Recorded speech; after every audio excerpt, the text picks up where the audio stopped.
Royals Kannada prime ನ್ಯೂಸ್ಗೆ ಸ್ವಾಗತ. ನಾನು ರವಿ. ಮೊದಲಿಗೆ ಹೆಡ್ಲೈನ್ಸ್. ಎಚ್ಎನ್ ವ್ಯಾಲಿ ನೀರಿನ 3ನೇ ಹಂತದ ಶುದ್ಧೀಕರಣಕ್ಕೆ ಸಿಎಂ ಡಿಸಿಎಂಗೆ ಬೀಜ ನಿಗಮ ಅಧ್ಯಕ್ಷ ನಂದಿ ಆಂಜಿನಪ್ಪ ಪತ್ರ. ರಾಜ್ಯ ಸರ್ಕಾರದ ಮನವೊಲಿಸಿ 6 ತಿಂಗಳ ಒಳಗೆ 3ನೇ ಹಂತದ ಶುದ್ಧೀಕರಣ, ಇಲ್ಲವಾದರೆ ರಾಜಕೀಯ ನಿವೃತ್ತಿ. ರಾಜಕೀಯ ಭವಿಷ್ಯ ನೀಡಿದ ಜಿಲ್ಲೆಗೆ ಮೋಸ ಮಾಡಿದ ಕಂದಾಯ ಸಚಿವ ಕೃಷ್ಣ ಬೈರೇಗೌಡರ ವಿರುದ್ಧ ನೀರಾವರಿ ಹೋರಾಟಗಾರರು ಆಕ್ರೋಶ. ತ್ಯಾಜ್ಯ ನೀರು ಗುಣಮಟ್ಟದಲ್ಲಿ ಚರ್ಚೆಗೆ ಪಂಥಾಹ್ವಾನ. ಜಿಲ್ಲಾ ಬಿಜೆಪಿಯಲ್ಲಿ ಆಂತರಿಕ ಭಿನ್ನಮತ ಇದೆಯೇ? ಜಿಲ್ಲಾಧ್ಯಕ್ಷರ ಗಮನಕ್ಕೆ ಇಲ್ಲದೆ ಚಿಕ್ಕಬಳ್ಳಾಪುರ ಬಂದ್ಗೆ ಕರೆ. ಸುದ್ದಿಗೋಷ್ಠಿಯಲ್ಲಿ ಒಪ್ಪಿಕೊಂಡ ಸೀಕಲ್ ರಾಮಚಂದ್ರಗೌಡ, ಬಂದ್ಗೆ ಸಹಮತ ಇದೆ ಎಂದ ಅಧ್ಯಕ್ಷ. ವಾರ್ತೆಗಳ ವಿವರ. ಎಚ್ಎನ್ ವ್ಯಾಲಿ 3ನೇ ಹಂತದ ಶುದ್ಧೀಕರಣಕ್ಕೆ ಒತ್ತಾಯಿಸಿ ಮುಖ್ಯಮಂತ್ರಿ ಸಿದ್ದರಾಮಯ್ಯ ಮತ್ತು ಡಿಸಿಎಂ ಡಿಕೆ ಶಿವಕುಮಾರ್ ಅವರಿಗೆ ಪತ್ರ ಬರೆಯಲಾಗಿದ್ದು, ಮುಂದಿನ 6 ತಿಂಗಳಲ್ಲಿ ಕೆಸಿ ಮತ್ತು ಎಚ್ಎನ್ ವ್ಯಾಲಿ ಯೋಜನೆಯ ನೀರು 3ನೇ ಹಂತದ ಶುದ್ಧೀಕರಣ ಆಗದಿದ್ದರೆ ರಾಜಕೀಯ ನಿವೃತ್ತಿ ಹೊಂದುವುದಾಗಿ ಬೀಜ ನಿಗಮದ ಅಧ್ಯಕ್ಷ ನಂದಿ ಎಂ ಆಂಜನಪ್ಪ ಹೇಳಿದರು.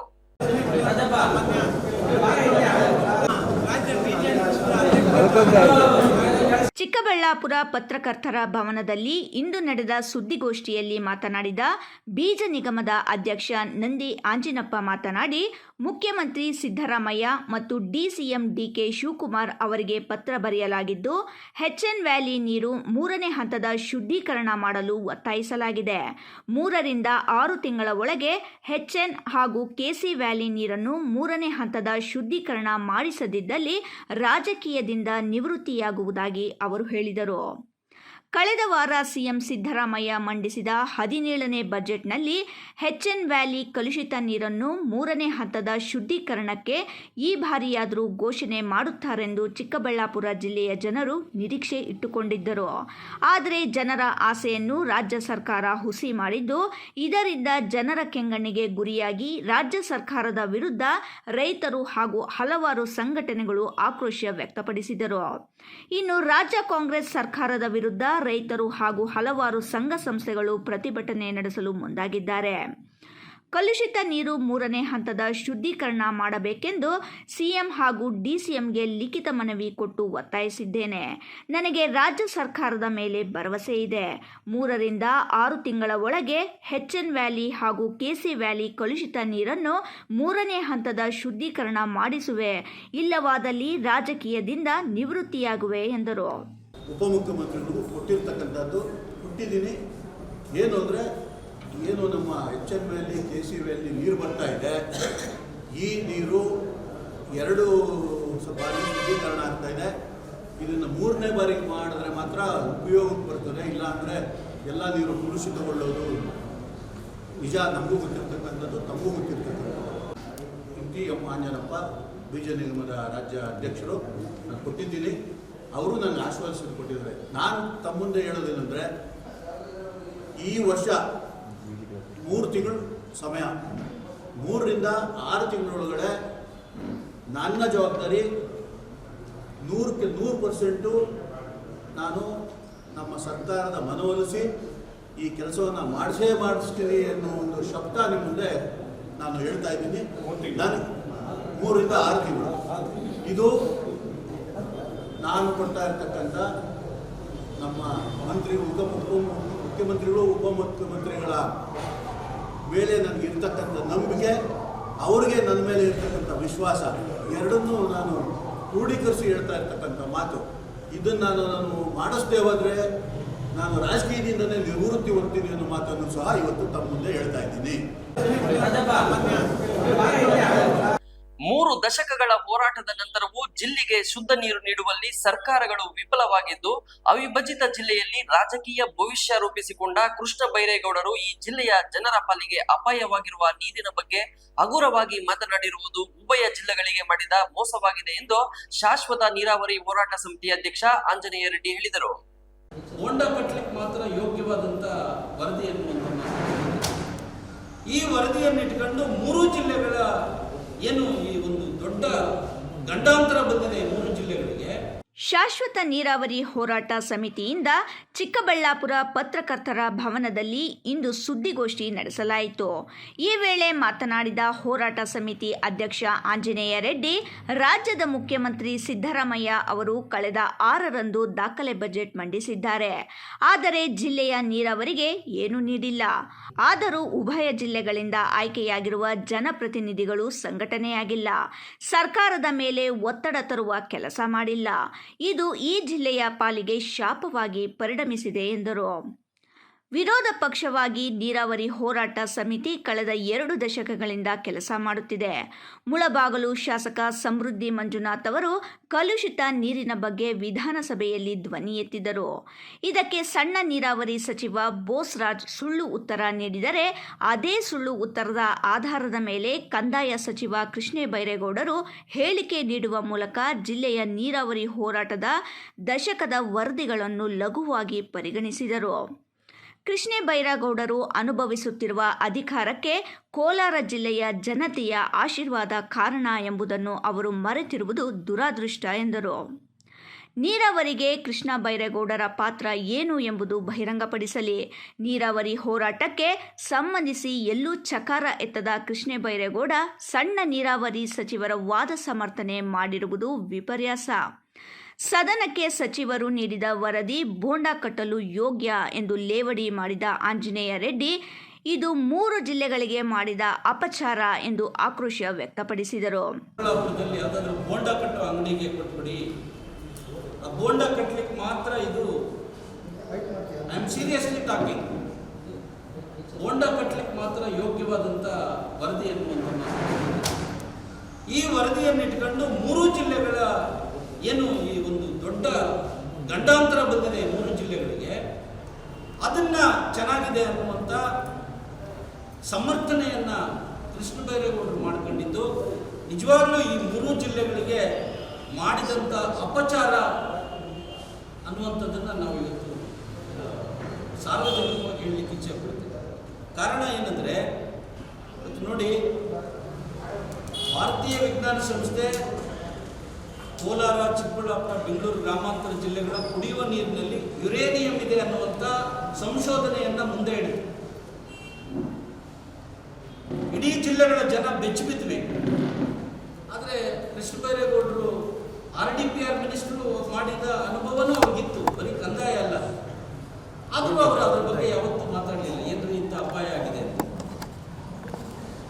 ನಂತರ ಎತ್ತಿನಹೊಳೆ ಯೋಜನೆ ಆರಂಭ ಆದ ದಿನದಿಂದನೂ ಅವರು ಶಾಸಕರಾಗಿ ಗೆದ್ದಿದ್ದಾರೆ. ಅವ್ರು ಯಾವತ್ತೂ ಸೋತಿರ್ಲಿಲ್ಲ. ಅವ್ರಿಗೆ ಅಷ್ಟು ಕಳಕಳಿ ಇದ್ದಿದ್ರೆ ಕೇವಲ ಕೋಲಾರ, ಚಿಕ್ಕಬಳ್ಳಾಪುರಕ್ಕೆ ಆದಂಥ ಯೋಜನೆ ಅದು DPR ಅಲ್ಲಿ, ಅದನ್ನು 7 ಜಿಲ್ಲೆಗೆ ಅಂತ ಹೇಳಿದಾಗ ಅವರು ಚಕಾರ ಎತ್ತಲಿಲ್ಲ. ಜಿಲ್ಲೆಯ ಕುಡಿಯುವ ನೀರಿನಲ್ಲಿ ಯುರೇನಿಯಂ ಇದೆ. ಈ ಬಗ್ಗೆ ಕೃಷ್ಣ ಬೈರೇಗೌಡರು ಎಂದೂ ಮಾತನಾಡಲಿಲ್ಲ. ಎತ್ತಿನಹೊಳೆ ಯೋಜನೆ ಕೋಲಾರ ಮತ್ತು ಚಿಕ್ಕಬಳ್ಳಾಪುರ ಜಿಲ್ಲೆಗಳಿಗಾಗಿ ಮಾಡಿದ ಯೋಜನೆ. ಆದರೆ ಈಗ 7 ಜಿಲ್ಲೆಗೆ ವಿಸ್ತರಣೆ ಮಾಡಿದಾಗಲೂ ಮಾತನಾಡಲಿಲ್ಲ. DK ಶಿವಕುಮಾರ್ ಅವರು ಸದನದಲ್ಲಿ ನೀಡಿದ ಉತ್ತರದಲ್ಲಿ ಎತ್ತಿನಹೊಳೆ ಯೋಜನೆಯಲ್ಲಿ ಕೇವಲ 8 TMC ಮಾತ್ರ ಸಿಗಲಿದೆ ಎಂದು ಉತ್ತರ ಕೊಟ್ಟಾಗಲೂ ಮಾತನಾಡಿಲ್ಲ. ವಿಶೇಷ ಅಧಿವೇಶನದಲ್ಲಿ ಎತ್ತಿನಹೊಳೆ ಭ್ರಷ್ಟಾಚಾರದ ಬಗ್ಗೆ CAG ವರದಿ ಸದನದಲ್ಲಿ ಮಂಡಿಸಿದಾಗಲೂ ಮಾತನಾಡಲಿಲ್ಲ. ಆದರೆ ಬೋಸರಾಜು ಸುಳ್ಳಿನ ಉತ್ತರಕ್ಕೆ ಕೃಷ್ಣ ಬೈರೇಗೌಡ ಉಡಾಫೆ ಉತ್ತರ ನೀಡಿರುವುದು ವಿಪರ್ಯಾಸ ಎಂದರು. ನೀರಾವರಿ ತಜ್ಞರನ್ನು ಕರೆತಂದು ಚರ್ಚೆ ಮಾಡೋಣ. ದಿನಾಂಕ ನೀವೇ ನಿಗದಿಪಡಿಸಿ. ಮುಂದಿನ ಪರಿಣಾಮಗಳಿಗೆ ಹೊಣೆ ಯಾರು ಎಂಬ ಬಗ್ಗೆ ಬಹಿರಂಗವಾಗಲಿ. ತರಕಾರಿಯಲ್ಲಿ ಲೋಹದ ಅಂಶಗಳಿವೆ. ಈ ಬಗ್ಗೆ ಮಾತನಾಡದ ಕೃಷ್ಣ ಬೈರೇಗೌಡ ಜಿಲ್ಲೆಗಳ ಜನತೆಗೆ ಅನ್ಯಾಯ ಮಾಡಲು ಹೊರಟಿರುವುದು ಸರಿಯಲ್ಲ. ಕರ್ನಾಟಕ ಮಾಲಿನ್ಯ ನಿಯಂತ್ರಣ ಮಂಡಳಿ ವರದಿ ನೋಡಿ. ಸಪ್ಲಿಮೆಂಟರಿ ಬಜೆಟ್ನಲ್ಲಿ 3ನೇ ಹಂತದ ಶುದ್ಧೀಕರಣ ಮಾಡದಿದ್ದರೆ ಹೋರಾಟ ತೀವ್ರವಾಗಲಿದೆ. ಕೃಷ್ಣಾ ನೀರಿನಿಂದಾದರೂ ಜಿಲ್ಲೆಗೆ ನೀರು ತರುವ ಪ್ರಯತ್ನ ಮಾಡಿ. 3 ಜಿಲ್ಲೆಗಳ ಜನತೆ ಎಚ್ಚೆತ್ತಿದ್ದಾರೆ. ಹೋರಾಟ ತೀವ್ರವಾಗಲಿದೆ ಎಂದರು. ಹೋಂಡ ಕಟ್ಟಲಿಕ್ಕೆ ಮಾತ್ರ ಯೋಗ್ಯವಾದಂತ ವರದಿ ಅನ್ನುವಂಥ ಜಿಲ್ಲಾ ಬಿಜೆಪಿಯಲ್ಲಿ ಆಂತರಿಕ ಭಿನ್ನಮತ ಇರುವ ಬಗ್ಗೆ ಪರೋಕ್ಷವಾಗಿಯೇ ಜಿಲ್ಲಾ ಅಧ್ಯಕ್ಷ ಸೀಕಲ್ ರಾಮಚಂದ್ರಗೌಡ ಸುಳಿವು ನೀಡಿದ್ದಾರೆ. ಭಾನುವಾರ ನಡೆಯಲಿರುವ ಬಂದ್ ವಿಚಾರಕ್ಕೂ ಅವರು ಅಸಮಾಧಾನ ವ್ಯಕ್ತಪಡಿಸಿದ್ದಾರೆ. ಆದರೂ ಬಂದ್ಗೆ ಸಹಕಾರ ನೀಡುವ ಮಾತುಗಳನ್ನಾಡಿದ್ದಾರೆ. ಹಾಗಾದರೆ ಬಿಜೆಪಿ ಜಿಲ್ಲಾಧ್ಯಕ್ಷರು ಏನು ಹೇಳಿದ್ದಾರೆ ನೋಡೋಣ ಬನ್ನಿ. ಹಾಗೆ ನಮ್ಮ ಚಿಕ್ಕಬಳ್ಳಾಪುರ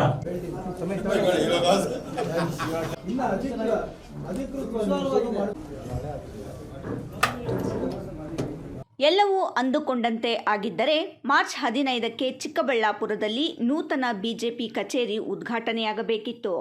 ಆದರೆ ಅದೇ ದಿನ ಬಿಜೆಪಿ ಮುಖಂಡ ಸಂದೀಪ್ ರೆಡ್ಡಿ ಅವರು ಎಚ್ಎನ್ ವ್ಯಾಲಿ ತ್ಯಾಜ್ಯ ನೀರು 3ನೇ ಹಂತದ ಶುದ್ಧೀಕರಣಕ್ಕೆ ಆಗ್ರಹಿಸಿ ಚಿಕ್ಕಬಳ್ಳಾಪುರ ಬಂದ್ಗೆ ಕರೆ ನೀಡಿರುವ ಹಿನ್ನೆಲೆಯಲ್ಲಿ ಬಿಜೆಪಿ ನೂತನ ಕಚೇರಿ ಉದ್ಘಾಟನೆಯನ್ನು ಮುಂದೂಡಲಾಗಿದೆ.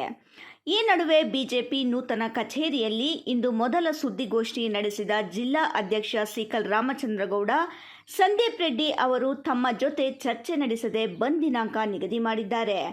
ಭಾನುವಾರ ಎಲ್ಲರೂ ರಜೆಯಲ್ಲಿರುವ ಕಾರಣ ಅಂದು ಬಂದ್ ಮಾಡಿದರೂ ಯಾವುದೇ ಉಪಯೋಗವಿಲ್ಲ. ಆದರೂ ಬಂದ್ಗೆ ನಮ್ಮ ಸಹಮತ ಇದೆ ಎಂದರು. ಏನು ಭಾನುವಾರ ನಮ್ಮ ಚಿಕ್ಕಬಳ್ಳಾಪುರನ ಜಿಲ್ಲೆಯಲ್ಲಿ ಎಲ್ಲನ ಬಂದ್ ಮಾಡಬೇಕಂತಕ್ಕಂಥ ಏನು ತೀರ್ಮಾನ ಮಾಡಿತ್ತು, ಅದು ಪೂರ್ವಕವಾಗಿ ನಮ್ಮ ಕಚೇರಿಯ ಉದ್ಘಾಟನೆಯನ್ನು ಮುಂದೂಡಲಾಗಿದೆ. ಎಲ್ಲರ ಕೂಗು ಒಂದೇನೆ. ಇವತ್ತು ನಾವು ಕೂಡ ಭಾನುವಾರ ದಿವಸ ಏನು ಬಂದ್ ಮಾಡಬೇಕು ಅಂತ ತೀರ್ಮಾನ ಮಾಡ್ತಾ ಇದ್ದಾರೆ, ನಮ್ಮದು ಕೂಡ ಅದಕ್ಕೆ ಸಮ್ಮತ ಇದೆ. ನಾವು ಕೂಡ ಅವ್ರ ಜೊತೆ ವಾಯ್ಸನ್ನು ಬೆಳೆಸ್ತೀವಿ, ಅವ್ರ ಜೊತೆ ಇರ್ತೀವಿ. ಆದರೆ ಮಾಡ್ತಕ್ಕಂಥದ್ದು ಸುಮ್ಮನೆ ಒಂದು ಹೆಸರಿಗಾಗಬಾರ್ದು. ಇವತ್ತು ಬಂದ್ ಮಾಡ್ತಕ್ಕಂಥದ್ದನ್ನ ಯಾಕೆ ಮಾಡಬೇಕು ಅಂತ ಹೇಳಿದ್ರೆ ಸರ್ಕಾರಕ್ಕೆ ಚುರುಕು ಮುಡಿಸ್ತಕ್ಕಂಥ ಕೆಲಸ ಮಾಡಬೇಕು. ಚಿಕ್ಕಬಳ್ಳಾಪುರ ಜಿಲ್ಲಾ ಕೇಂದ್ರದಲ್ಲಿ ಸುಸಜ್ಜಿತ ಪಕ್ಷದ ಕಚೇರಿ ಮಾಡಬೇಕಿತ್ತು, ಅದು ಮಾಡಲಾಗಿದೆ. ನೂತನ ಕಚೇರಿಯನ್ನು ಪಕ್ಷದ ವರಿಷ್ಠರನ್ನು ಕರೆಯಿಸಿ ಮಾರ್ಚ್ 15ರ ಭಾನುವಾರ ಉದ್ಘಾಟನೆ ನೆರವೇರಿಸಬೇಕಿತ್ತು. ಆದರೆ ಬಂದ್ ಹಿನ್ನೆಲೆ ಕಚೇರಿ ಉದ್ಘಾಟನೆ ಮುಂದೂಡಲಾಗಿದೆ. ಬಂದ್ಗೆ ನಮ್ಮ ಸಹಮತ ಇದ್ದು ಧ್ವನಿಗೂಡಿಸಲಾಗುವುದು. ಸರ್ಕಾರಕ್ಕೆ ಚುರುಕು ಮುಟ್ಟಿಸಲು ಬಂದ್ ಮಾಡಬೇಕು. ಆದರೆ ಭಾನುವಾರ ಬಂದ್ ಮಾಡುವುದರಿಂದ ಸರ್ಕಾರಕ್ಕೆ ಬಿಸಿ ಮುಟ್ಟಲು ಸಾಧ್ಯವಿಲ್ಲ. ಹಾಗಾಗಿ ಮುಂದಿನ ದಿನಗಳಲ್ಲಿ ಕೋಲಾರ ಮತ್ತು ಚಿಕ್ಕಬಳ್ಳಾಪುರ ಎರಡೂ ಜಿಲ್ಲೆಗಳು ಸೇರಿಸಿ ರಾಜ್ಯ ನಾಯಕರನ್ನು ಕರೆಯಿಸಿ ಸರ್ಕಾರಕ್ಕೆ ಬಿಸಿ ಮುಟ್ಟಿಸುವ ಪ್ರಯತ್ನ ಮಾಡಲಾಗುವುದು ಎಂದರು. ಆದರೆ ಭಾನುವಾರ ಸರ್ಕಾರದವರು ಯಾರೂ ಇರಲ್ಲ, ಎಲ್ಲ ರಜಾ. ಅವ್ರಿಗೇನು ಇದರಿಂದ ಏನು ಅವ್ರಿಗೇನು ಸಮಸ್ಯೆ ಆಗೋದಿಲ್ಲ, ಅವ್ರಿಗೂ ಚುರುಕು ಮುಟ್ಟೋದಿಲ್ಲ. ಆದರೆ ನಾನು 2-3 ದಿವಸದಿಂದ ಡೆಲ್ಲಿಯಲ್ಲಿದ್ದೆ, ನಮ್ಮ ವರಿಷ್ಠರನ್ನ ಭೇಟಿ ಮಾಡೋಕ್ಕೆ ಹೋಗಿದ್ದೆ. ಇದರ ವಿಷಯ ಕೂಡ ಪ್ರಸ್ತಾಪ ಮಾಡಿ ಮುಂಬರುವ ದಿನಗಳಲ್ಲಿ ಬೆಂಗಳೂರು ಗ್ರಾಮಾಂತರ, ಎಚ್ಎನ್ ವ್ಯಾಲಿ, ಕೆಸಿ ವ್ಯಾಲಿ ಎರಡೂ ಜಿಲ್ಲೆ, ಚಿಕ್ಕಬಳ್ಳಾಪುರ, ಕೋಲಾರ ಕೂಡ ಸೇರಿಸಿ ನಮ್ಮ ಪಕ್ಷದ ವರಿಷ್ಠರು ರಾಜ್ಯದಿಂದ ರಾಷ್ಟ್ರದಿಂದ ಕೂಡ ಅವ್ರನ್ನೂ ಕೂಡ ಜೊತೆಗೆ ಸೇರಿಸ್ಕೊಂಡು ಜೊತೆ ಕರ್ಕೊಬಂದು ಎಲ್ಲ ಸಂಘಟನೆಗಳನ್ನ ಒಟ್ಟಿಗೆ ಕೂತ್ಕೊಂಡು ಈ ಸರ್ಕಾರಕ್ಕೆ ಬಿಸಿ ಮುಟ್ತಕ್ಕಂಥ ಕೆಲಸ ನಾವು ಮಾಡೋದು ಈಗ ರೂಪುರೇಷೆಗಳನ್ನು ಮಾಡ್ತಾ ಇದ್ದೀವಿ. ರಾಜ್ಯ ಸರ್ಕಾರ ಪ್ರಸ್ತುತ ನೂತನ ಕೆರೆಗಳಿಗೆ ಎಚ್ಎನ್ ವ್ಯಾಲಿ ನೀರು ಹರಿಸಲು ಅನುದಾನ ನೀಡಿದೆ. ಅದೇ ಅನುದಾನವನ್ನು ಪ್ರಸ್ತುತ ಹರಿಸುತ್ತಿರುವ ನೀರು 3ನೇ ಹಂತದ ಶುದ್ಧೀಕರಣಕ್ಕೆ ಬಳಸಿದ್ದರೆ ಜನರ ಆರೋಗ್ಯ ಸುಧಾರಿಸುತ್ತಿತ್ತು. ಆದರೆ ಸರ್ಕಾರ ಆ ನಿಟ್ಟಿನಲ್ಲಿ ಗಮನ ಹರಿಸುತ್ತಿಲ್ಲ. ಬೆಂಗಳೂರಿನಿಂದ ಬರುತ್ತಿರುವ ತ್ಯಾಜ್ಯ ನೀರಿನಲ್ಲಿ ಆಸ್ಪತ್ರೆ ತ್ಯಾಜ್ಯ, ಕೈಗಾರಿಕಾ ತ್ಯಾಜ್ಯ ಸೇರಿ ಆ ತ್ಯಾಜ್ಯ ನೀರಿನಲ್ಲಿ ರಾಸಾಯನಿಕಗಳು ಹೆಚ್ಚಾಗಿವೆ. ಇದು ಈ ಭಾಗದ ಜನರ ಆರೋಗ್ಯದ ದೃಷ್ಟಿಯಿಂದ ಒಳ್ಳೆಯದಲ್ಲ ಎಂದರು. ಇನ್ನು ಜಿಲ್ಲೆಯಲ್ಲಿ ಬೆಳೆಯುವ ತರಕಾರಿಯಲ್ಲೂ ಅಪಾಯಕಾರಿ ಲವಣಾಂಶಗಳು ಇರುವ ಮಾತುಗಳು ಕೇಳಿಬಂದಿದ್ದು, ಜಿಲ್ಲೆಯ ರೈತರು ಬೆಳೆದ ತರಕಾರಿ ಬಳಸಬಾರದು ಎಂದು ಹೇಳಿದರೆ ರೈತರ ಸ್ಥಿತಿ ಏನು ಎಂದು ಪ್ರಶ್ನಿಸಿದರು. 3ನೇ ಹಂತದ ಶುದ್ಧೀಕರಣ ಮಾಡದಿದ್ದರೆ 3 ಜಿಲ್ಲೆಗಳಿಂದ ಮುಂದಿನ ದಿನಗಳಲ್ಲಿ ಉಗ್ರ ಹೋರಾಟ ಮಾಡಲಾಗುವುದು. ಯಾಕೆಂದರೆ ಜಿಲ್ಲೆಯ ಜನರು ಸೇವಿಸುವ ಊಟವೇ ವಿಷವಾಗುವ ಸ್ಥಿತಿ ನಿರ್ಮಾಣವಾಗಿದೆ. ಸರ್ಕಾರದ ಚರ್ಮ ಮಂದವಾಗಿದೆ. ಹಾಗಾಗಿ ಮುಂದೆ ಪಕ್ಷಾತೀತ ಹೋರಾಟಕ್ಕೆ ಸಿದ್ಧತೆ ಮಾಡಲಾಗುವುದು ಎಂದರು. ಇನ್ನು ಈ ಹಿಂದೆ ಸಚಿವರಾಗಿದ್ದ ಡಾಕ್ಟರ್ ಕೆ ಸುಧಾಕರ್ ಅವರೇ 2 ಹಂತದ ಶುದ್ಧೀಕರಣ ಸಾಕು ಎಂದಿದ್ದರಲ್ಲ, ಆಗ ನೀರು ಸರಿಯಾಗುತ್ತಾ ಎಂಬ ಪ್ರಶ್ನೆಕರ್ತರ ರಿಟೇಕ್ ಆಗ ನೀರು ಸರಿಯಾಗುತ್ತಾ ಎಂಬ ಪತ್ರಕರ್ತರ ಪ್ರಶ್ನೆಗೆ ತಡವರಿಸಿದ ಅಧ್ಯಕ್ಷರು ಉತ್ತರ ನೀಡದೆ ರಾಜಕೀಯ ಬೇಡ ಎಂದು ಜಾರಿಕೊಂಡರು. ಜಿಲ್ಲಾಧ್ಯಕ್ಷರ ಗಮನಕ್ಕೆ ತಾರದೆ ಬಂದ್ಗೆ ಕರೆ ನೀಡಿದ್ದರೆ ಪಕ್ಷದಲ್ಲಿ ಭಿನ್ನಮತ ಇದೆಯೇ ಎಂಬ ಪ್ರಶ್ನೆಗೂ ಅವರು ಸಮರ್ಪಕ ಉತ್ತರ ನೀಡಲಿಲ್ಲ. ಶಾಸಕರು ಏನು ಮಾತಾಡಿದ್ರು?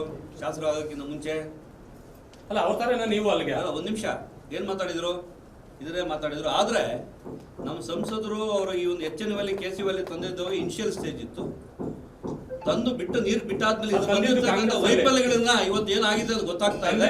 ಕಾಂಗ್ರೆಸ್ ಅಲ್ಲಿ ಇದ್ದಾಗ ಬಿಜೆಪಿಯಲ್ಲಿ ಇದ್ದಾಗ ನಾನು ಮಾತಾಡಿದ್ದ ಮಾತುಗಳನ್ನ ನಾನು ಹೇಳ್ತಿರೋದು. ಅವ್ರು ಸಚಿವರಾಗಿದ್ದಾಗ ಇವತ್ತಿನ ಅಗತ್ಯತೆ ಏನಿದೆ ಅಂತ ಮಾತಾಡ್ತಾ ಇದ್ದೀನಿ, ರಾಜಕಾರಣ ಮಾತಾಡ್ತಾ ಇಲ್ಲ. ಇವತ್ತಿನ ಇರ್ತಕ್ಕಂಥ ಅಗತ್ಯತೆ ಏನಂತ ಹೇಳಿದ್ರೆ ತಮ್ಮ ಫ್ಯಾಮಿಲಿ ಕೂಡ ಇದೇ ಜಿಲ್ಲೆಯಲ್ಲಿದೆ, ಇದೇ ಊರಲ್ಲಿದೆ.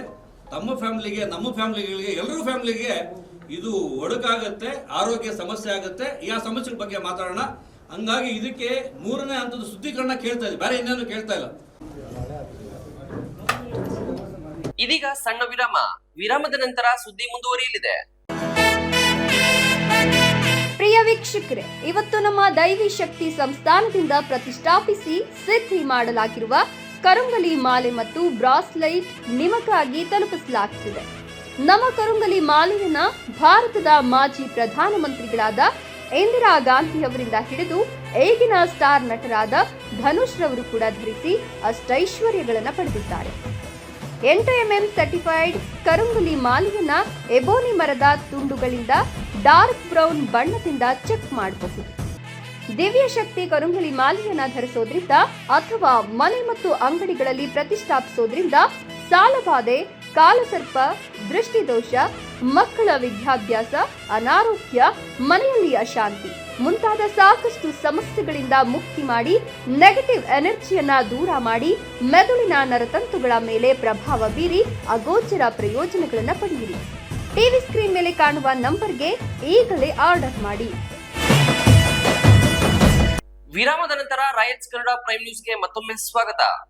ರಾಜ್ಯದಲ್ಲಿ ರೇಷ್ಮೆ ಬೆಳೆಗಾರರು ಮತ್ತು ನೂಲು ಬಿಚ್ಚಾಣಿಕೆದಾರರು ಅನುಕೂಲ ಕಲ್ಪಿಸುವ ಚಿಕ್ಕಬಳ್ಳಾಪುರ ಜಿಲ್ಲೆಯ ಶಿಡ್ಲಘಟ್ಟ ಮತ್ತು ರಾಮನಗರ ಜಿಲ್ಲೆಯ ಚನ್ನಪಟ್ಟಣದಲ್ಲಿ ತಲಾ 200 ಕೋಟಿ ರುಗಳ ವೆಚ್ಚದಲ್ಲಿ ಹೈಟೆಕ್ ಸರ್ಕಾರಿ ರೇಷ್ಮೆ ಗೂಡಿನ ಮಾರುಕಟ್ಟೆ ನಿರ್ಮಾಣವಾಗಲಿದ್ದು, ದೇಶದಲ್ಲಿ ಮೊದಲ ಬಾರಿಗೆ ಮಾರುಕಟ್ಟೆಯಲ್ಲಿ ಆಟೋಮ್ಯಾಟಿಕ್ ಕನ್ವೇಯರ್ ಸಿಸ್ಟಮ್ ಅನುಷ್ಠಾನಕ್ಕೆ ತರುವ ಕೆಲಸ ಮಾಡುತ್ತಿರುವುದಾಗಿ ರಾಜ್ಯ ರೇಷ್ಮೆ ಕೃಷಿ ಅಭಿವೃದ್ಧಿ ಆಯುಕ್ತೆ ಡಾಕ್ಟರ್ ಶಿಲ್ಪಾ ನಾಗ್ ಹೇಳಿದರು.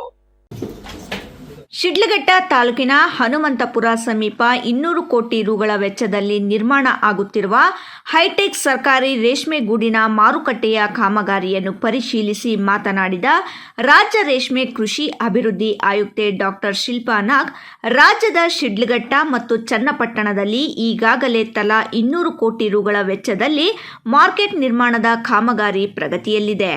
ಹಾವೇರಿ, ಕಲಬುರಗಿ ಮತ್ತು ಮೈಸೂರು ಜಿಲ್ಲೆಯಲ್ಲಿ 15-20 ಕೋಟಿಗಳ ರುಗಳ ವೆಚ್ಚದಲ್ಲಿ ಮಾರುಕಟ್ಟೆ ನಿರ್ಮಾಣ ಆಗಲಿದೆ. ಒಟ್ಟಾರೆ ರೇಷ್ಮೆ ಬೆಳೆಗಾರರಿಗೆ ಮತ್ತು ನೂಲು ಬಿಚ್ಚಣಿಕೆದಾರರಿಗೆ ಅನುಕೂಲ ಕಲ್ಪಿಸುವುದೇ ಮುಖ್ಯ ಉದ್ದೇಶವಾಗಿದೆ ಎಂದರು. ಕಾರ್ಮಿಕರ ಸಂಖ್ಯೆಯನ್ನು ಕಡಿಮೆ ಮಾಡುವ ಉದ್ದೇಶದೊಂದಿಗೆ ಆಧುನಿಕ ತಂತ್ರಜ್ಞಾನವನ್ನು ಮಾರುಕಟ್ಟೆಯಲ್ಲಿ ಅಳವಡಿಸಲು ಕ್ರಮ ಕೈಗೊಳ್ಳಲಾಗಿದೆ ಎಂದರು. ಮಾರುಕಟ್ಟೆಯಲ್ಲಿ ಸಾರ್ವಜನಿಕರ ಹಿತದೃಷ್ಟಿಯಿಂದ ಕೆಲವೊಂದು ವಿನ್ಯಾಸಗಳನ್ನು ಬದಲಾವಣೆ ಮಾಡಲು ಈಗಾಗಲೇ ನಿರ್ಧರಿಸಲಾಗಿದೆ. ಜೊತೆಗೆ ಜಿಲ್ಲಾಡಳಿತ ಸಹ ಕೆಲವು ಸಲಹೆ ಸೂಚನೆ ನೀಡಿದ್ದು, ಅದನ್ನು ಸಹ ಪಾಲನೆ ಮಾಡುವ ನಿಟ್ಟಿನಲ್ಲಿ ಸಿದ್ಧತೆ ಮಾಡಿಕೊಳ್ಳಲಾಗಿದೆ. ಪ್ರಸ್ತುತ ಇರುವ ಸರ್ಕಾರಿ ರೇಷ್ಮೆ ಗೂಡಿನ ಮಾರುಕಟ್ಟೆಯಲ್ಲಿ 30ರಿಂದ 50 ಟನ್ ರೇಷ್ಮೆ ಗೂಡು ಬರುತ್ತಿದೆ. ಜೊತೆಗೆ 1000 ಜನ ವ್ಯಾಪಾರ ವಹಿವಾಟಿನಲ್ಲಿ ಭಾಗವಹಿಸುತ್ತಿದ್ದಾರೆ. ಶಿಡ್ಲಘಟ್ಟ ತಾಲೂಕಿನಲ್ಲಿ 2500 ರೇಷ್ಮೆ ನೂಲು ಬಿಚ್ಚಣಿಕೆದಾರರು ತಮ್ಮ ಹೆಸರುಗಳನ್ನು ನೋಂದಣಿ ಮಾಡಿಕೊಂಡಿದ್ದಾರೆ.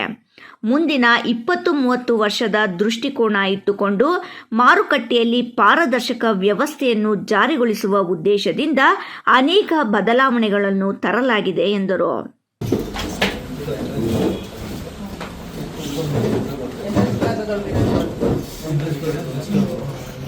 All components entrance plaza come information center. Including landscaping, the project scope includes landscaping also. Entrance plaza ಅಂದ್ರೆ information desk ಇದೆ ಅದರಲ್ಲಿ. ಈ portion ಬರುತ್ತೆ. information desk ಅದರಲ್ಲಿ ground plus first floor ಬರುತ್ತೆ. information desk ಇದೆ entrance plaza ನೇ G+1. Okay. combined ಬರುತ್ತೆ. ಒಳಗಡೆ ಏನೇನು ಇರಬೇಕು ಅಂತ ಆಗಿದೆಯಾ ಪ್ಲಾನಿಂಗ್? ಏನೇನಿದೆ? ಸೊ ಒಳಗಡೆ ಇದು ವೇಟಿಂಗ್ ಲಾಬಿ ಬರುತ್ತೆ, ಗ್ರೌಂಡ್ ಫ್ಲೋರ್ ಅಲ್ಲಿ. ನೆಕ್ಸ್ಟ್ ಅದಾದ್ಮೇಲೆ ರಿಸೆಪ್ಷನ್. ಯಾರಿಗೆ ಹೂವು ಇಡ್ತಾರೆ? ಸೊ ಹೈಟೆಕ್ ರೆಸ್ಟ್ ಸರ್ಕಾರಿ ರೇಷ್ಮೆ ಗೂಡಿನ ಮಾರುಕಟ್ಟೆಯಲ್ಲಿ 60 ಟನ್ಗಳು ಸಾಮರ್ಥ್ಯವುಳ್ಳ ವಿಭಾಗಗಳನ್ನು ನಿರ್ಮಿಸಲಾಗುತ್ತಿದೆ. ಅದರ ಜೊತೆಗೆ ರೈತರಿಗೆ ZZM ಮೂಲಕ ಪ್ರತಿಯೊಂದು ಮಾಹಿತಿ ನೀಡುವ ವ್ಯವಸ್ಥೆಯನ್ನು ಮಾಡಲಾಗುತ್ತಿದೆ. ಭಾರತದಲ್ಲಿ ಪ್ರಪ್ರಥಮ ಬಾರಿಗೆ ಆಟೋಮೆಟಿಕ್ ಕನ್ವೇಯರ್ ಸಿಸ್ಟಮ್ ಸಹ ಮಾರ್ಕೆಟ್ನಲ್ಲಿ ಅನುಷ್ಠಾನಗೊಳಿಸುವ ಕೆಲಸವನ್ನು ಮಾಡುತ್ತಿದ್ದೇವೆ ಎಂದರು. ದೇಶದಲ್ಲಿ ಉತ್ಪಾದನೆಯಾಗುವ ರೇಷ್ಮೆಯಲ್ಲಿ 43% ರೇಷ್ಮೆ ನಮ್ಮ ಕರ್ನಾಟಕದಲ್ಲಿ ಉತ್ಪಾದನೆಯಾಗುತ್ತಿದೆ. ಮುಂದಿನ ದಿನಗಳಲ್ಲಿ ಮತ್ತಷ್ಟು ರೇಷ್ಮೆ ಅಭಿವೃದ್ಧಿಗೊಳಿಸುವ ನಿಟ್ಟಿನಲ್ಲಿ ಇಲಾಖೆ ಸರ್ವಸನ್ನದ್ಧವಾಗಿದೆ. ದೇಶದಲ್ಲಿ ಶಿಡ್ಲಘಟ್ಟದ ಮಾರುಕಟ್ಟೆ ಬೆಂಚ್ ಮಾರ್ಕ್ ಆಗಲಿದೆ ಎಂದು ವಿಶ್ವಾಸ ವ್ಯಕ್ತಪಡಿಸಿದರು. ರೇಷ್ಮೆಗೂಡು ತರುವ ರೈತರಿಗೆ ಅನುಕೂಲ ಕಲ್ಪಿಸುವ ನಿಟ್ಟಿನಲ್ಲಿ ತಮಗೆ ರೇಷ್ಮೆಗೂಡಿನ ಗುಣಮಟ್ಟವನ್ನು ಪರಿಶೀಲಿಸಲು ಸಲುವಾಗಿ ಮಾರುಕಟ್ಟೆಯಲ್ಲಿ ಪ್ರಯೋಗಾಲಯದ ವ್ಯವಸ್ಥೆಯನ್ನು ಕಲ್ಪಿಸಲು ಕ್ರಮ ಕೈಗೊಳ್ಳಲಾಗಿದೆ. ಜೊತೆಗೆ ರೇಷ್ಮೆ ಬೆಳೆಗಾರರಿಗೆ ಕುಡಿಯುವ ನೀರು ಪೂರೈಕೆ, ಶೌಚಾಲಯದ ವ್ಯವಸ್ಥೆ ಹಾಗೂ ವ್ಯಾಪಾರ ವಹಿವಾಟಿಗಾಗಿ ಪ್ರತ್ಯೇಕ ವಾಣಿಜ್ಯ ವಿಭಾಗವನ್ನು ಸಹ ತೆರೆಯಲು ನಿರ್ಧರಿಸಲಾಗಿದೆ ಎಂದ ಆಯುಕ್ತರು, ಮುಂದಿನ 24-26 ತಿಂಗಳ ಅವಧಿಯಲ್ಲಿ ಮಾರ್ಕೆಟ್ ಲೋಕಾರ್ಪಣೆಗೆ ಸಜ್ಜಾಗಲಿದೆ ಎಂದು ವಿಶ್ವಾಸ ವ್ಯಕ್ತಪಡಿಸಿದರು. ಜಿಲ್ಲಾಧಿಕಾರಿ ಜಿ. ಪ್ರಭು ಮಾತನಾಡಿ, ಬೆಂಗಳೂರು ನಗರಕ್ಕೆ ಸಮೀಪವಿರುವ ಚಿಕ್ಕಬಳ್ಳಾಪುರ ಜಿಲ್ಲೆಯಲ್ಲಿ ಕೈಗಾರಿಕೆಗಳನ್ನು ಸ್ಥಾಪಿಸುವ ನಿಟ್ಟಿನಲ್ಲಿ ರಾಜ್ಯ ಸರ್ಕಾರ, ಜಿಲ್ಲಾ ಉಸ್ತುವಾರಿ ಸಚಿವರು ಹಾಗೂ ಚುನಾಯಿತ ಪ್ರತಿನಿಧಿಗಳು ಸಂಕಲ್ಪ ಮಾಡಿದ್ದಾರೆ. ಈ ನಿಟ್ಟಿನಲ್ಲಿ ಜಿಲ್ಲಾಡಳಿತ ಸಕಲ ಸಿದ್ಧತೆಗಳನ್ನು ಮಾಡಿಕೊಳ್ಳುತ್ತಿದೆ. ಶಿಡ್ಲಘಟ್ಟದ ಸರ್ಕಾರಿ ರೇಷ್ಮೆಗೂಡಿನ ಹೈಟೆಕ್ ಮಾರುಕಟ್ಟೆ ಇಡೀ ದೇಶದಲ್ಲಿಯೇ ಮಾದರಿಯಾಗಲಿದೆ ಎಂದರು. ಜಿಲ್ಲಾ ಪಂಚಾಯಿತಿ ಸಿಇಒ ಡಾಕ್ಟರ್ ನವೀನ್ ಭಟ್, ತಹಸೀಲ್ದಾರ್ ಗಗನ ಸಿಂಧು, ಸರ್ಕಾರಿ ರೇಷ್ಮೆಗೂಡು ಮಾರುಕಟ್ಟೆಯ ಉಪನಿರ್ದೇಶಕ ಉಮೇಶ್ ಇದ್ದರು. F Pasha, Royals Kannada, Sidlaghatta.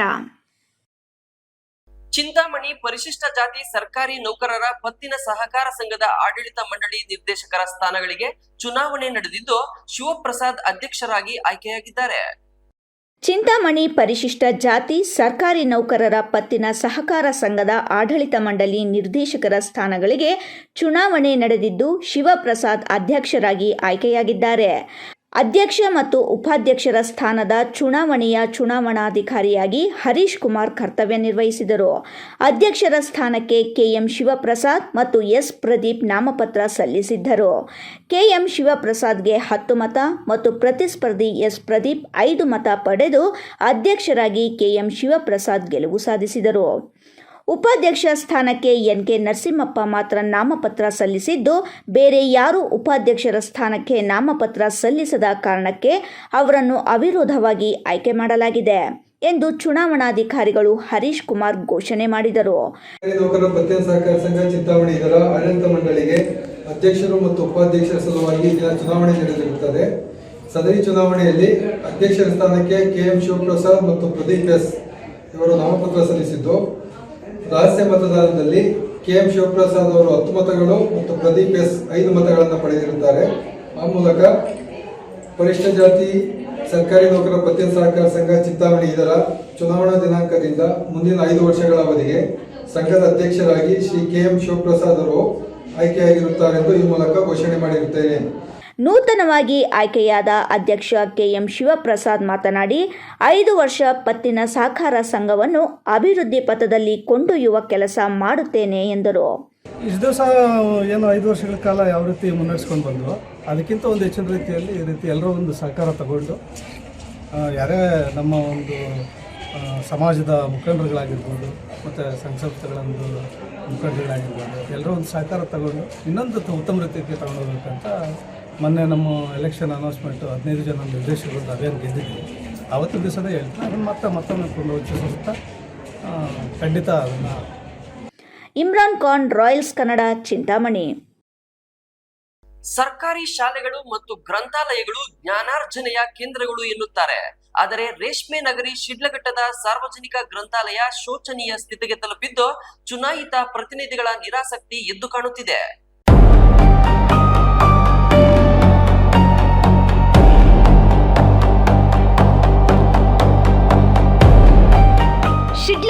ನಗರದ ಹೃದಯ ಭಾಗದಲ್ಲಿರುವ ಸಾರ್ವಜನಿಕ ಗ್ರಂಥಾಲಯ ಸ್ಥಿತಿ ಹದಗೆಟ್ಟಿದ್ದು, ನೂತನ ಕಟ್ಟಡವೇ ಇದಕ್ಕೆ ಪರಿಹಾರ ಎಂಬ ಸ್ಥಿತಿಗೆ ತಲುಪಿದೆ.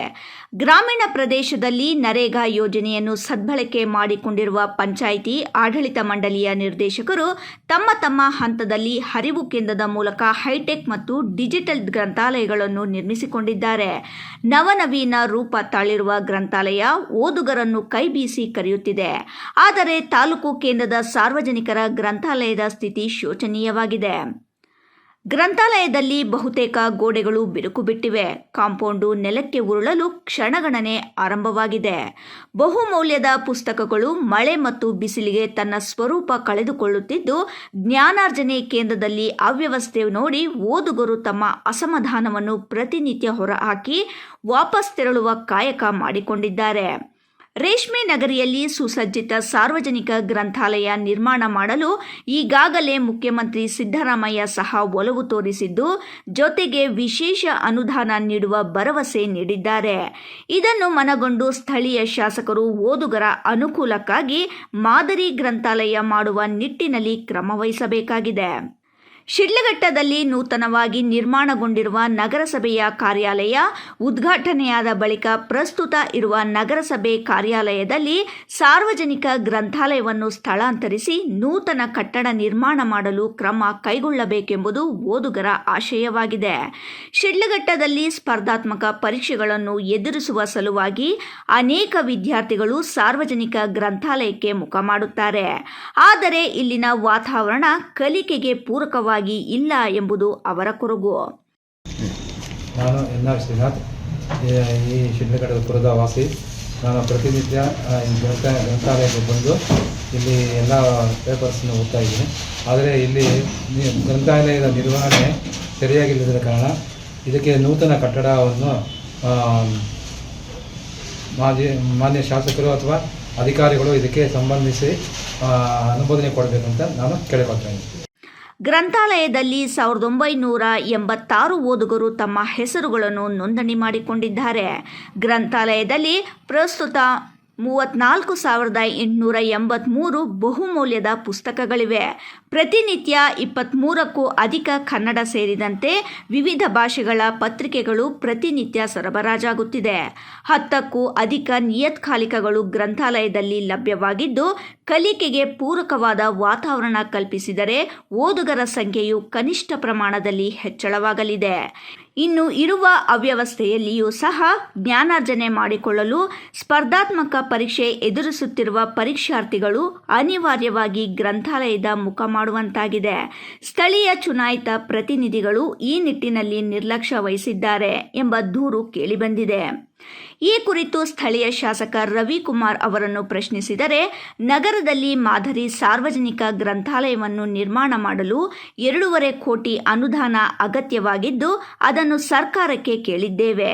ಅನುದಾನ ಬಂದ ತಕ್ಷಣ ಓದುಗರಿಗೆ ಅನುಕೂಲವಾಗುವ ನಿಟ್ಟಿನಲ್ಲಿ ಗ್ರಂಥಾಲಯವನ್ನು ನಿರ್ಮಾಣ ಮಾಡುವುದಾಗಿ ಹೇಳಿದ್ದಾರೆ.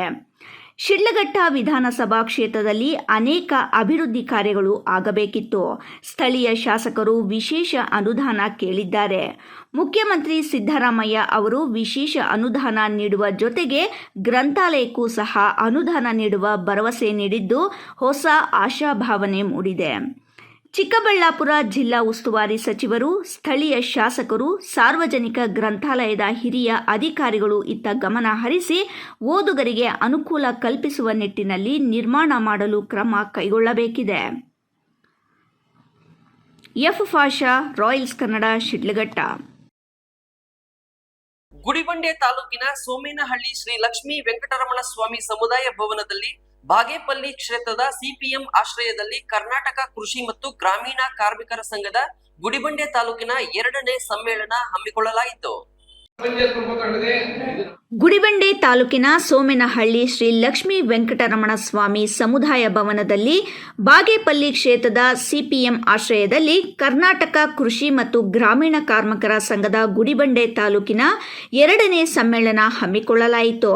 ಕಾರ್ಯಕ್ರಮದಲ್ಲಿ ಕೂಲಿ ಕಾರ್ಮಿಕರ ಸಮಸ್ಯೆಗಳು, ಉದ್ಯೋಗ ಖಾತ್ರಿ ಯೋಜನೆ, ಜಮೀನು ಹಕ್ಕುಗಳು ಸೇರಿದಂತೆ ವಿವಿಧ ವಿಷಯಗಳ ಬಗ್ಗೆ ಚರ್ಚಿಸಲಾಯಿತು.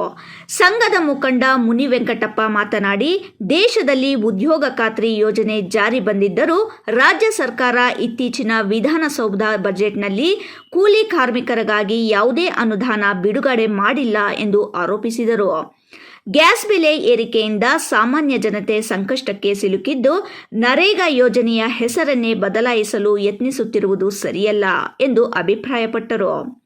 ಹಳ್ಳಿ ಮತ್ತು ಪಟ್ಟಣಗಳಲ್ಲಿ ಸುಮಾರು 60% ಜನರು ಕೂಲಿ ಕಾರ್ಮಿಕರೇ ಆಗಿದ್ದು, ಅವರಲ್ಲಿ ಬಹುಪಾಲು ಜನರು ಸ್ವಂತ ಮನೆ ಮತ್ತು ಜಮೀನು ಇಲ್ಲದೆ ಸಂಕಷ್ಟದ ಜೀವನ ನಡೆಸುತ್ತಿದ್ದಾರೆ.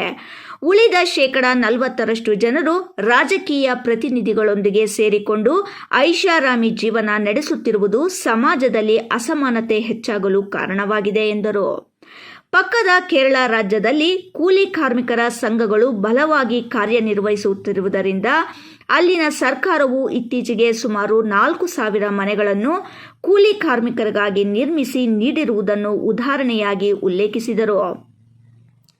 ತಾಲೂಕು ಅಧ್ಯಕ್ಷರಾದ ಜಯರಾಮರೆಡ್ಡಿ ಮಾತನಾಡಿ, ರೈತರು ಮತ್ತು ಕೂಲಿ ಕಾರ್ಮಿಕರು ಕಷ್ಟಪಟ್ಟು ದುಡಿದು ಜೀವನ ಸಾಗಿಸುತ್ತಿದ್ದರೂ ಕೊಳವೆ ಬಾವಿ, ಕಂಬಗಳು ಹಾಗೂ ಟ್ರಾನ್ಸ್ಫಾರ್ಮರ್ಗಳ ಖರ್ಚನ್ನು ರೈತರ ಮೇಲೆಯೇ ಹಾಕಲಾಗುತ್ತಿದ್ದು, ಇದರಿಂದ ರೈತರು ಹಾಗೂ ಕೂಲಿ ಕಾರ್ಮಿಕರು ಆರ್ಥಿಕ ಸಂಕಷ್ಟಕ್ಕೆ ಸಿಲುಕುತ್ತಿದ್ದಾರೆ ಎಂದರು. ಜಿಲ್ಲಾಧ್ಯಕ್ಷ ನಾಗರಾಜ್ ಮಾತನಾಡಿ, ರಾಜ್ಯದಲ್ಲಿ 70% ಕೂಲಿ ಕಾರ್ಮಿಕರ ಮಕ್ಕಳು ಸರ್ಕಾರಿ ಶಾಲೆಗಳಲ್ಲಿ ವಿದ್ಯಾಭ್ಯಾಸ ಮಾಡುತ್ತಿದ್ದು, ಸರ್ಕಾರ ಇಂತಹ ಸರ್ಕಾರಿ ಶಾಲೆಗಳನ್ನೇ ಮುಚ್ಚಿ ಖಾಸಗಿ ಶಾಲೆಗಳಿಗೆ ಹೆಚ್ಚು ಪ್ರಾಮುಖ್ಯತೆ ನೀಡುತ್ತಿದೆ. ಖಾಸಗಿ ಶಾಲೆಗಳು ಮತ್ತು ಆಸ್ಪತ್ರೆಗಳ ಬಹುಪಾಲು ಮಾಲೀಕರು ರಾಜಕೀಯ ವ್ಯಕ್ತಿಗಳೇ ಆಗಿರುವುದರಿಂದ ಅವುಗಳಿಗೆ ಹೆಚ್ಚು ಮಹತ್ವ ನೀಡಲಾಗುತ್ತಿದೆ. ತಾಲೂಕಿನಲ್ಲಿ ಅನೇಕ ಕೂಲಿ ಕಾರ್ಮಿಕರು ಜಮೀನು ಪಡೆಯಲು ದರಖಾಸ್ತು 53/57 ಅಡಿಯಲ್ಲಿ ಅರ್ಜಿಗಳನ್ನು ಸಲ್ಲಿಸಿದ್ದರೂ ಪಿ ನಂಬರ್ನಲ್ಲಿಯೇ ಉಳಿದು ದಾಖಲೆಗಳು ಸಿಗದೆ ಸಮಸ್ಯೆ ಎದುರಿಸುತ್ತಿದ್ದಾರೆ ಎಂದು ಅವರು ಹೇಳಿದರು. ಮಹೇಶ್, ರಾಯಲ್ಸ್ ಕನ್ನಡ, ಗುಡಿಬಂಡೆ. ಕ್ರೀಡೆಗಳಿಗೆ ಗ್ರಾಮೀಣ ಮಟ್ಟದಲ್ಲಿ ಹೆಚ್ಚಿನ ಪ್ರೋತ್ಸಾಹ ಅಗತ್ಯವಾಗಿದೆ. ಕ್ರೀಡೆಗಳಿಂದ ದೈಹಿಕ ಮತ್ತು ಮಾನಸಿಕ ಶಕ್ತಿ ಹೆಚ್ಚುತ್ತದೆ ಎಂದು ಅಣ್ಣೇಶ್ವರ ಗ್ರಾಮ ಪಂಚಾಯಿತಿ ಮಾಜಿ ಸದಸ್ಯ ಎ ಚಂದ್ರಶೇಖರ್ ಹೇಳಿದರು. ದೇವನಹಳ್ಳಿ ತಾಲೂಕಿನ ಅಣ್ಣೇಶ್ವರ ಗ್ರಾಮ ಪಂಚಾಯಿತಿ ವ್ಯಾಪ್ತಿಯ ಅಣ್ಣೇಶ್ವರ ಗ್ರಾಮದ ಏರ್ಪೋರ್ಟ್ ಸಮೀಪದಲ್ಲಿನ ಮೈದಾನದಲ್ಲಿ ಹಮ್ಮಿಕೊಂಡಿದ್ದ ಅಣ್ಣೇಶ್ವರ ಕ್ರಿಕೆಟ್ ಪ್ರೀಮಿಯರ್ ಲೀಗ್ ಸೀಸನ್ 2 ಇದರ ಕಾರ್ಯಕ್ರಮದಲ್ಲಿ ಚಂದ್ರಶೇಖರ್ ಅವರು ಭಾಗವಹಿಸಿ ಮಾತನಾಡಿ, ಎಪಿಎಲ್ 2ನೇ ಸೀಸನ್ ಕ್ರೀಡಾಕೂಟವನ್ನು ಪ್ರಾರಂಭಿಸಲಾಗಿದೆ. ಇತ್ತೀಚೆಗೆ ಕ್ರೀಡೆಗಳಿಗೆ ಹೆಚ್ಚಿನ ಬೆಂಬಲ ಸಿಗುತ್ತಿಲ್ಲ. ಈ ನಿಟ್ಟಿನಲ್ಲಿ ಸ್ಥಳೀಯವಾಗಿ ಗ್ರಾಮ ಪಂಚಾಯಿತಿಯ ಎಲ್ಲ ಮುಖಂಡರು ಸೇರಿ ಪ್ರೋತ್ಸಾಹಿಸಲಾಗುತ್ತಿದೆ. ಕಳೆದ ತಿಂಗಳು ವಾಲಿಬಾಲ್ ಕ್ರೀಡೆಯನ್ನು ಆಯೋಜಿಸಲಾಗಿತ್ತು. ಅದಕ್ಕೂ ಸಂಪೂರ್ಣ ಸಹಕಾರವನ್ನು ನೀಡಲಾಗಿದೆ. ಅದೇ ರೀತಿಯಾಗಿ ಕ್ರಿಕೆಟ್ ಟೂರ್ನಿಮೆಂಟ್ ಆಯೋಜಿಸಲಾಗಿದೆ. ಅದಕ್ಕೆ ಹೆಚ್ಚಿನ ಪ್ರೋತ್ಸಾಹವನ್ನು ನೀಡಲಾಗಿದೆ ಎಂದು ಹೇಳಿದರು. ಇದೇ ಸಂದರ್ಭದಲ್ಲಿ ಅಣ್ಣೇಶ್ವರ ಗ್ರಾಮ ಪಂಚಾಯಿತಿ ಅಭಿವೃದ್ಧಿ ಅಧಿಕಾರಿ ಗಂಗರಾಜು, ಮಾಜಿ ಅಧ್ಯಕ್ಷೆ ಉಮಾ ಮುನಿರಾಜು, ಮಾಜಿ ಉಪಾಧ್ಯಕ್ಷ ಮುನಿರಾಜಪ್ಪ, ದಿಲ್ರಾಜ್ ಇದ್ದರು. ಇದೀಗ ಮತ್ತೊಮ್ಮೆ ಹೆಡ್ಲೈನ್ಸ್. ಎಚ್ಎನ್ ವ್ಯಾಲಿ ನೀರಿನ 3ನೇ ಹಂತದ ಶುದ್ಧೀಕರಣಕ್ಕೆ ಸಿಎಂ ಡಿಸಿಎಂಗೆ ಬೀಜ ನಿಗಮ ಅಧ್ಯಕ್ಷ ನಂದಿ ಆಂಜಿನಪ್ಪ ಪತ್ರ.